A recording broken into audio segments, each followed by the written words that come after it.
Push-ups are a fundamental movement pattern. Done wrong, they predispose athletes to shoulder and core instability, as demonstrated here with a hanging head and an arch in the lower back. Athletes often compensate by raising their hips. This does save the back, but does not challenge the core. So an easy way to ensure better form is to start in an inclined position. This allows for better straight line mechanics from the ears to the ankles. Changing or lowering the incline increases the difficulty. It should be noted that until athletes can maintain a straight line from their ears to their ankles, they should not progress the difficulty level.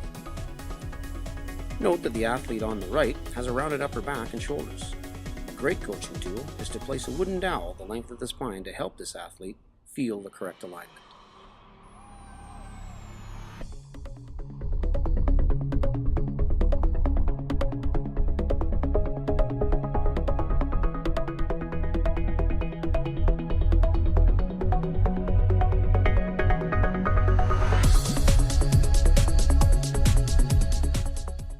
Squats are another fundamental movement pattern.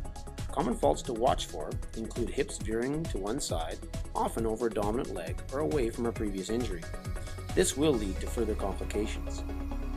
Another fault is wiggly knees, indicating a lack of motor control. Something else to watch for are collapsing knees that will knock together. To ensure better mechanics, modifications include stabilized squats, using a fixed structure to decrease the load and encourage use of the hips as opposed to the knees alone. You could also lean back into a stable structure and slide your back up and down, again focusing on loading into the hips rather than the knees. Once athletes are performing the modifications correctly, we then progress to a freestanding squat with a strong, stable foundation.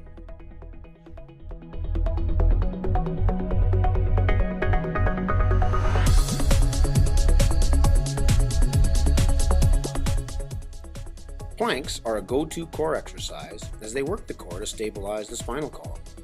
You'll notice the same issues in unstable athletes as you do in their push-up form.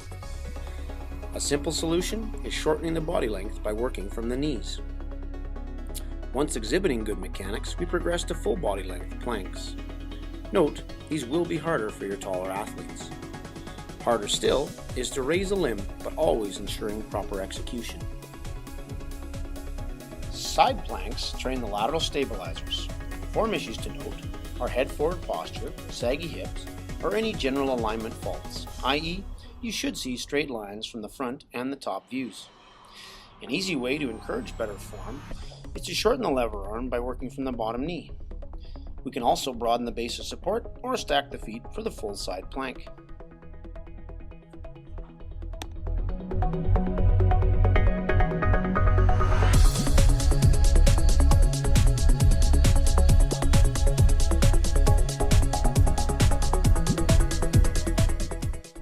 The back extension, or Superman, is often hyperextended, not good news for the delicate spinal structures.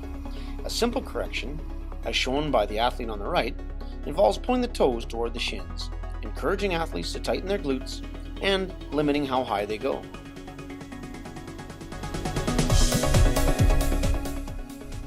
The back plank is a great exercise to train the oft-neglected muscles on the back side of the body, as long as we avoid hyperextending the spine. Again, by pulling the toes back toward the shins and tightening the glutes, we limit the potential for injury associated with this hyperextension.